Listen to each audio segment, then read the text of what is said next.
Is it just me, or does it feel like every post-game interview is a referendum on his mental state? Is he feeling confident? Right. Is he being hesitant? Where is he at? So it's just strange that way. But look, the Paul George to give you 31 points, 6 of 10 shooting from 3. And are we getting that Paul George the rest of the series? No. But we can get a Paul George and we will, I believe, get a Paul George who can play well enough for the Clippers to win this series. Paul George is going to give you 20-plus points every night. He's done it every single game in this postseason. That's 10 games. Now, it might be inefficient. It might not be the best game, but he's going to get his 20-plus points. And if Kawhi is truly unlocked, as he was in Game 3, and if that's the Kawhi we're going to see for the rest of the series, and just one role player per game steps up and breaks out.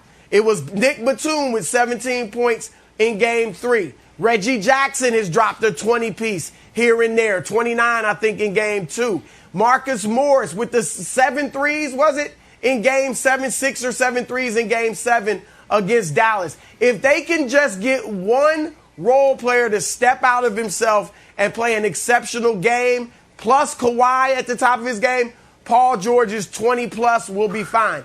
Of the 4 games remaining, I'm saying it's going 7.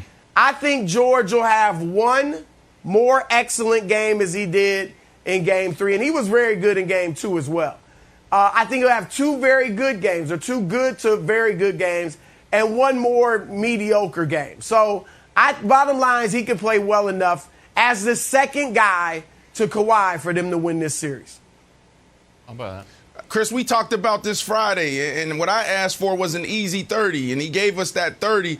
I don't think they win and they advance if you don't get Paul George playing this way. I hear you on that, but just an okay or an average or good Paul George doesn't get the job done against the number 1 seed, the Utah Jazz. Now, people continue to disrespect this team, but they're good, right? And we're talking about Donovan Mitchell all last week. Like, it's time to put him in the same conversation as LeBron and Steph Curry and KD, et cetera, et cetera. Ooh. So if that's the case, then you need Paul George to play the way he played. And I just don't see that happening. And one of the reasons why you keep hearing him talk about his mindset, and that goes back to the bubble where he reveals, like, look, I start talking to a therapist. I'm dealing with some depression. And a lot of that has to do with confidence as a player.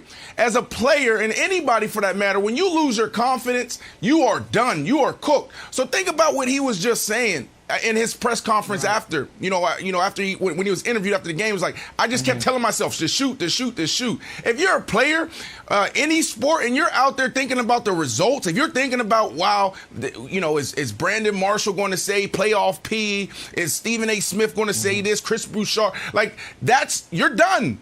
So for him to go out there and say, I don't care about what they're saying, and I'm just going to shoot, I don't care about the results, it says a lot to where he's at. Now, can he maintain that is the question. If he can maintain that mentality, then they may be able to come out this series. Yeah, listen, I'll give Paul George credit. We said on Friday, as Brandon alluded to, there had been 58 30-point games these playoffs by 21 different guys. Paul George was not part of that group, and now he is. And this is, to me, Wild, a typical Clippers playoff win in this regard. And I know this is going to sound redundant, but when the Clippers look great, they look great. And that's what it was on Friday night. It was like, oh my God, look at them. Or for Saturday night, whichever night it was. I get my weekends run together, too much tequila. Whatever night it was, it's like, wow, how does this team get beat? Look at all Reggie Jackson is a flamethrower from 3. They have all these options. They didn't even have to use playoff Rondo, who, by the way, has been playoff Rondo this series and this playoffs, and he's got 2 DNP coaches' decisions the last couple of games.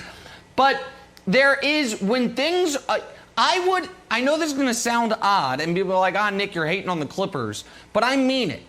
I think I would have a little more confidence in them if this was a tie game with 5 minutes left and they won it, rather than running away from the Jazz. Because there are still some of the same concerns I have about their execution late in games. We didn't get to see it this game because they were so far ahead. And at some point, the Clippers do have to address this. Broussard mentioned 10 games of these playoffs. 10 games of these playoffs, and 9 of those 10, the other team's best player has just lit them on fire. Like Luka did it 6 times. Donovan had a quiet 30 in a game that he didn't play most of the fourth quarter, Like, Wilds, that is a concern. That they don't, except for the one Kawhi game where he matched up on Luka, I think it was game 6, they haven't really shown the ability to stop the opposing team's best guy. And the Jazz have so many good shooting options that you're going to have to score a bunch. And if Reggie Jackson doesn't continue to shoot 63% from 3, which is what he's shooting this series, I think the Clippers remain in trouble, even if Paul George does give you a couple more 30-point games. See, Broussard, what do you think about Kawhi sort of modulating his effort? Because he was on Donovan for a little while, and he shut Donovan down. He got a steal, got a dunk, and you could see Donovan frustrated. Now, Donovan had like the, tweaking his ankle a little bit, so he was sort of, I don't think he was full strength either. Felt like at one point in the game, everybody just started to look forward to game 4. But do you think that if when the going gets tough, that Kawhi could go longer on Donovan to really try to shut him down? I think you'll have to. And look, Nick alluded to it last week. I think I alluded to it maybe a month or so ago. Kawhi appears to be an old 29. I mean, he just can't give it to you on both ends of the court for 40 minutes a night every playoff game. And I remember last year when he was doing the load management his first season with the Clippers, people were telling me, look, in the league, he's got to do this. It's something with the knee. I mean, like, it's not just a mental thing they were saying where he just doesn't want to play or whatever. He feels like he has to do it, and he does have to do it. Now, this year, credit to him, he played a lot of back-to-backs. He's obviously going every night in the playoffs. But I think the Clippers almost are like, look, we're going to try to win it without exhausting him on the defensive end.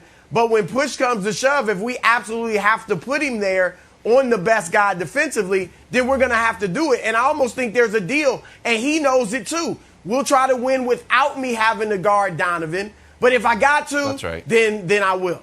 Thanks for watching. Subscribe here to get the latest from the show. Also, be sure to check out more of the best clips from First Things First, or go watch a few segments from our other shows on FS1.